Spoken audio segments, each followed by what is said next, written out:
The neon sign outside Romano's Italian restaurant flickered softly, casting a warm glow over the quiet street.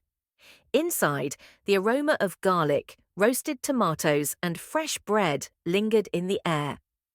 It was a slow Tuesday evening, the kind of night when only regulars showed up and the staff moved at half speed. But for 18-year-old Clara Evans, this was just another shift she had to survive to help pay her mother's medical bills. Clara adjusted her apron, tucked a loose strand of hair behind her ear, and exhaled.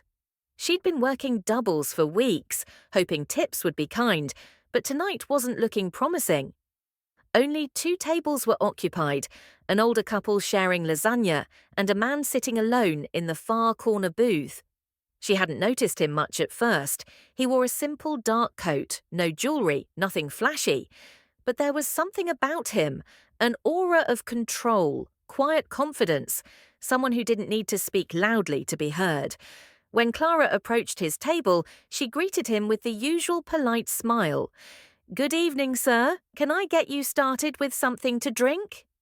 The man looked up, and for a second, Clara froze. His eyes carried a weight, a depth she couldn't explain. "Just water, please," he said, his voice calm, almost too calm. He didn't seem interested in eating, only thinking. His fingers tapped lightly on the table as if he were calculating something invisible in his mind. When Clara returned with his water, her eyes accidentally drifted to his left hand. There, resting against the glass, was a ring, pure gold, engraved with a unique swirling pattern her breath caught. She had seen that exact design only once in her life. "My mother has a ring just like yours," she said without thinking. The man's hand paused. Slowly, he looked up at her again, his expression unreadable. "Is that so?" he asked. Clara instantly regretted speaking. "I'm sorry, I didn't mean to intrude. It's just, the design is very rare. My mum got hers from someone she never talks about." A long silence followed. The man studied her face, almost as if searching for traces of something familiar. "What's your mother's name?" he finally asked. Clara hesitated. Helen Evans."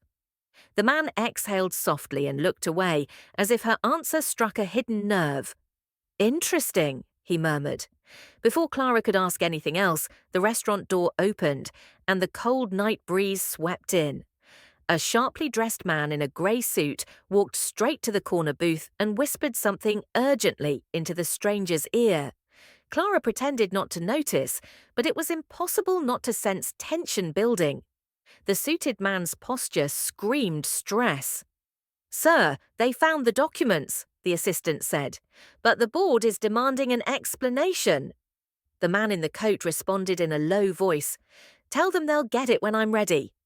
Clara stepped back, realizing she was serving someone far more important than she thought. The assistant quickly left, leaving the stranger alone again. Moments later, Clara returned with a refill she knew he didn't ask for, just to break the tense silence. "Everything okay?" she asked softly. He looked at her for a long moment. "You said your mother has a ring like this?" "Yes." He slowly removed his ring and placed it on the table between them. "This design was custom-made," he said. "Only 2 people in the world have this ring, me and the woman I loved." Clara's heart pounded. "My mom!" His jaw tightened. "Your mother's full name, before she was married. Do you know it?" Clara swallowed. "Helen Carter." The man closed his eyes. A flood of emotion washed over his face. Pain, nostalgia, regret. "I knew her," he said quietly. "Many years ago, before she disappeared from my life without a word." Clara felt the room spin. Was she hearing him correctly? "Are you saying you and my mother—" He cut her off gently. "Clara, how old are you?" 18. He nodded slowly, doing silent math in his head. His expression said everything before he did. "Clara, I think I'm your father." Her legs felt weak. She gripped the edge of the table to steady herself. "No, that can't be. My mom never—she never said anything." "I didn't know," he said softly. If I had known you existed, I would have found you. I would have been there. Clara shook her head, tears pushing forward. All this time, she struggled alone. We struggled alone. She worked 3 jobs. We almost lost our home last year. His eyes darkened with guilt. I built an empire, Clara, but none of it matters if I failed the one person who needed me the most. At that moment, the older couple left and the restaurant fell silent. The billionaire, Gideon Hayes, though Clara still didn't know his name, leaned forward and lowered his voice. I want to make things right, he said. For you, for her, whatever you need, support, education, stability, I can provide it. Clara wiped her tears. I don't want your money, she said shakily. I want the truth. He nodded. Then I'll give you that first. He told her everything, how he and Helen met in college, how they planned a life together until a misunderstanding tore them apart, how he searched but never found her again, how he never knew she was pregnant. Clara listened quietly, her chest tight with emotions she didn't know how to handle.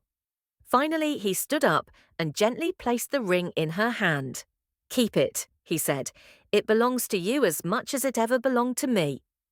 She looked down at the ring, its golden curves catching the warm restaurant light. Will I see you again? She whispered. He offered a soft, fragile smile, the kind a man wears when he knows life has given him a second chance he doesn't want to waste. If you'll let me, he said.